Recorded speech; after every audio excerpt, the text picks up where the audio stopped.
I just want to thank the Loft, man. It's been such a great couple months, and I would like to thank my fellow mentees and all the mentors and all of you for being here. Holler to my wife over there and my brothers over there. Yay, okay. So I don't love talking, so I'm not going to do much of that. I'm going to read, but I'm not going to talk about it much. I'm going to read two pieces. One is about my grandma, and the other is about another grandma. And I don't think you need to know much more. Here we go. Grandma cut the orb in half, and with the heel of her palm, packed the face of each side of the grapefruit with brown sugar, then opened the bottom drawer of the oven and broiled the halves until the brown sugar turned liquid. There were special spoons, more pointed than a soup spoon and more narrow than a teaspoon, their heads covered with tiny teeth, meant to dig into each pocket of flesh.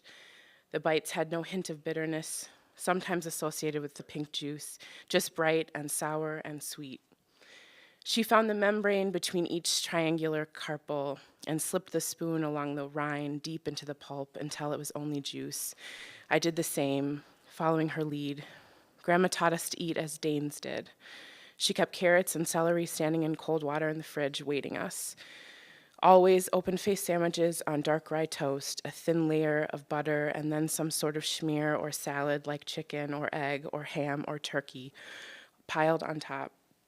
Always kringle, the pastry that put Danes on the map, raspberry or pecan waiting in the deep freezer for company to come over, and grapefruit on special mornings like this one before heading out to cross-country ski on the edge of the property on a day with fresh snowfall. Years later, I tried to share this part of my memory with a woman I wanted to know me, a Black girl raised by a woman who cared about sweetness, a girl who was taught to be tender and to show care. We traveled down the curving mountain road to a town in a borrowed car. In the market, we held them in our hands, smelled their buttons for sweetness, bounced our wrists to feel the weight of them, and settled on 2 sun-colored grapefruit. Back up the mountain in our little kitchen, we moved around each other, one of us reaching up to the highest shelf, the other low near the ground inspecting the broiler drawer.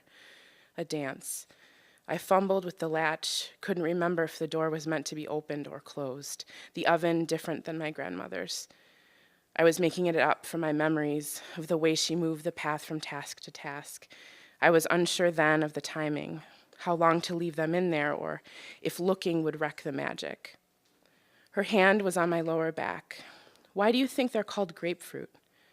Watching the closed drawer, willing them to not cook too long, her hand traveled up my back, a tenderness, a reassurance, because they cluster close on the tree. When we judged they were ready, when the brown glossed the top, we carried them onto the porch, past roommates lounging and in the living room in various positions with books and knitting and the business of rolling a joint, and onto the deck and into the sun. We climbed up and laid on our bellies on the picnic table, our shoulders close together, and we struggled with smoothed-edged spoons. We made a mess of the sweetness, could not keep the skins in a radial pattern with our clumsy instruments.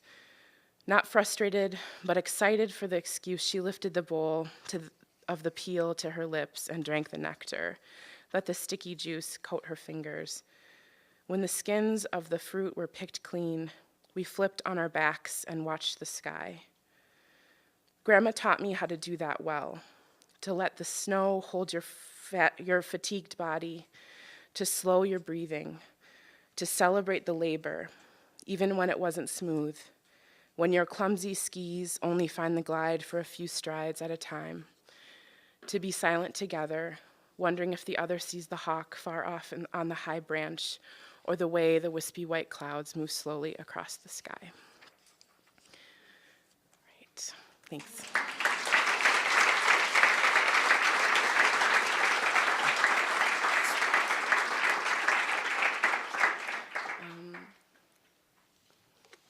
So I'm writing a book.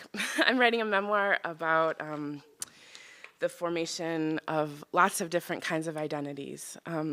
And An important one is the formation of my racial identity, how I learned to be a mixed Black girl, raised by two white parents who love me dearly. And I got to travel last summer to my father's hometown. And that is a key piece of it, so I'm going to read from that. Things to know. His name is Curtis, and I call him that. We didn't see each other for 20 years, from the time I was about 5 until I was 22 or 4 or 5, something like that. I think that's all you need to know, so here we go. He was her boy, her tall, skinny Black boy, all knees and elbows, his face golden from the summer sun. He was 13. It was that bloody summer the sun went red in the sky. And I imagine that she couldn't watch her kid kick dirt in the front yard for one more day. So my grandmother took the boy to the station, held her hat on her head while the dust blew up from the tracks all around her, her skirt alive and trembling, a herald call of freedom, and she waved as her boy went north. Perhaps that's how the boy who would be my father set out on this journey alone, up north to the winters of Wisconsin, to live with the father he had not known and the stepmother who was not tender, who did not call him her boy. And as I reflect on his life, as I know it now, after all these years of getting reacquainted, that might be the root of all the leavings that came after, the leavings that left me without him all those years. When I was a kid, Oprah was on television every afternoon. She was the most celebrated Black woman in the world. She was friend, mentor, gossip partner, secret keeper, encourager to the masses. She made us all better. She cheered us on. I didn't have any Black aunties, at least none I knew anymore. No Black woman to look at up close. So after I got home from the violence of middle school, I watched my imagined auntie up close from the living room floor. And although she broadcasted from Chicago, I knew Oprah was from Kosciuszko, Curtis's hometown in Mississippi. Kosciuszko was a word that didn't sound Southern to me, more a garble of Polish sounds than the assumptions I had about the South. The only thing I knew about the town came from my mother's stories, from her visits there as a newlywed, her first trip after the honeymoon, there to bury my father's Uncle John. All I remembered from those stories was that she was surprised when the men, her new husband among them, had to work together to dig the grave in the plot, located in the tiny family cemetery far out in the country. The dead in my mother's family were buried in a rolling green-hilled cemetery in Racine, Wisconsin. They drove the long procession of cars from the Lutheran church to the graveside. I've been in that procession. A stoic man in a suit, hands clasped behind his back, facilitated everything, from the color of the flowers to the placement of the stone. The same man, or maybe many men who looked just like that same man, did so when anyone who we knew passed away, and they were buried in the large city cemetery. I didn't know anyone who lived in the South, and even though we lived in Minnesota, I didn't really know anyone who was from somewhere rural. We took long, hot summer road trips every year when I was a kid, so I've seen most of the country. We slept in nearly all 48 of the contiguous United States before I finished high school and had watched out the window as small towns flew past in a blur of billboards and cornfields. But I didn't know what a Southern woman might sound like when she called her kids in from the backyard for supper. When we visited the South when I was a child, we slept in hotels and ate in restaurants, ordered off menus, were anonymous tourists who drove away. I have these quiet, fleeting memories of Grandma Catherine, Curtis's mother, from her kitchen in Milwaukee, years after she followed her boy up north, leaving the small Mississippi town where she was born. I remember that she balanced me on her knee and grabbed at the soft, curly kitchen at the nape of my neck, that she shook her head at my tender-headedness. I remember that she stood, her hip cocked to the side, and flipped bologna in a cast-iron pan on the stove after she let it balloon up like a parachute. I remember that there was an animal, a small rabbit or a squirrel, asleep on its side in the cold of her refrigerator. I remember that she was quiet and soft and that she smiled with her whole body. I was too young to play outside before supper with the older kids, so instead of hearing her call me in, she whispered for me while she spooned the food onto their plates. We had been talking about this trip for years, had first discussed it when we reconnected after 20 years apart. Curtis, the father, who was defined mostly by his absence, insisted on this trip like it would answer my questions about the years we spent apart, like it would help me better understand where he was coming from, to know where he came from. And maybe, too, he thought a trip home would fill a need I had as a mixed-race person to connect with my Black heritage, a heritage that had been his responsibility to pass on to me, but that he had failed to deliver. He never said as much explicitly, but Kosciuszko was the remedy he prescribed each time he saw a particular tender need in me. Baby girl, you need to see where we're from.